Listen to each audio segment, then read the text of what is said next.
tajaajilli baankii dhiigaa fi tishuu Itoophiyaa dhiigaa fi ija gumaachuun haala danda'amu irratti abbootii amantaalee kutaalee garaagaraa biyyattii wajjin mari'ate. Baankichi hawaasni biyyichaa sababa dhabiinsa dhiigaa fi qaroo ijaatiin akka hin dararamneef kutaalee hawaasaa kanneen wajjin rakkoo gama kanaan mudatu hambisuuf wajjin hojjechuuf marii hubannoo taasisuudha kan hubatame. Kanaan dura akka biyyaattis ta'ee akka naannoleetti hawaasni biyyattii sababa hanqina hubannoo fi dhabiinsa dhiigaatiin lubbuun hedduu darbuu kan eeru baankichi yeroo ammaa rakkoon kun akka ittiin fufnee fi kutaalee hawaasaa hunda hirmaachisee rakkicha bu'uurarraa furuuf kan kaa'effates ta'uun hubatameeti jira. Gama birootiin hawaasni biyyattii yeroo ammaa qaroo isaa dhabuun rakkachaa jirus akka jiran kan dabalamee eerame sagantaa marii kanarratti rakkoon kunis fala qaroo ijaa gumaachuu haalli dandeessisu argamuu ibsamuun namni tokko hanga lubbuun jirutti qaroo isaa fayyadamee yeroo du'eetti qaroo isaa akka nama biroof dabarsee kennuudha falli argamuu ibsame. Daarektarri taanaan baankii dhiigaa fi tishuu Itoophiyaa obbo Habtaamuu Taayyee hubannoon har'a kennamee fi mariin taasisne kun caalmatti rakkicha hiikuuf kan nu gargaaruudha jedhanii lubbuu tasa darbuu fi qaama qaroo dhabees baraaruuf waliin hojjechuun murteessaadha waan ta'eef gahee keenya haa bahannuun dhaaman. ስለዚህ እምነት ተቋማት ጋር በተቀናጀ መንገድ ነው የምንሰራ። የማስተማር ሁኔታ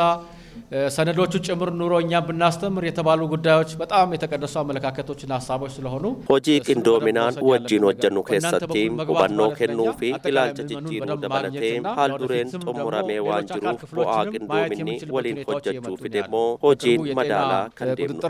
ከናፍ ፓርላማ ላይ ቀርቦ የጸደቀው የአካል ክፍል ልገሳ በአጠቃላይ በራሩ ጭምስኔ ሆጀቹ ወሎና የመምጣት ሁኔታ አለ። የጀማመርናቸው ስራዎች አሉ። ስለዚህ ወደፊት ስንነጋገር ከነዚህም በተጨማሪ ሌሎችም የምንነጋገርበት ሁኔታ ስላለ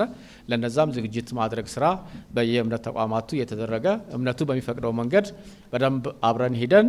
የህይወት መታደግ ስራ በደንብ ማክሲማይዝ አድርገን እንድንሄድ የሚለውን ነገር በዚህ አጋጣሚ ቲፕ አድርጌ አጠቃላይ ስለነበረን ጊዜ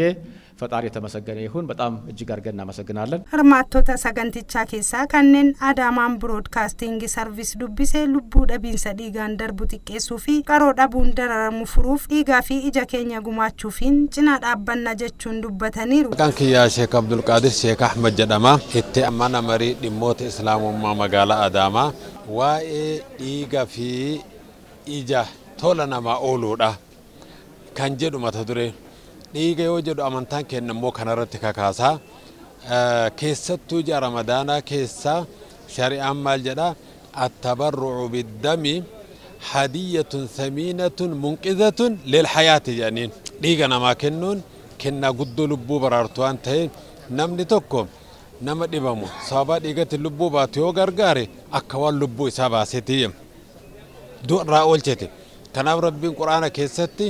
ومن أحيا الناس فكأنما أحيا الناس جميعا نمني نما جراتشيسه ركو كيسانو باسه أكوان نما هند دوارا أولشتي جدا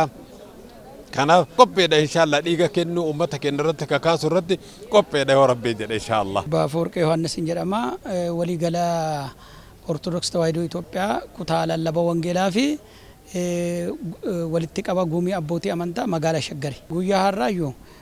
iga arjoomuudhaaf waadaa kan itti seenneedha. Uummata keenyas immoo yeroo tsoomaati kan ortodoksiinis abii tsoom jedhama yeroo tsoomiiti indagana immoo kan obbolaan keenya warra muslimaatis tsoomii ramadaanaati. Kanaaf walitti qabaadhaan innaa dubbannu amantaa ortodoksii tawaahidoo Itoophiyaatti immoo iga arjoomuun gooftaan keenya Yesuus Kiristoos kan biyya lafaa kanarratti nu bite iga isaatiin nu booji'ee iga isaatiin kennee ilma nu godhate. nuti immoo ijoollee isaa kan taane immoo lammii keenyadhaaf saba keenyadhaaf hawaasa keenyadhaaf dhiiga keenya kennine lubbuu namaa tursuudhaaf dirqamummaa lammummaa qabna jechaadha.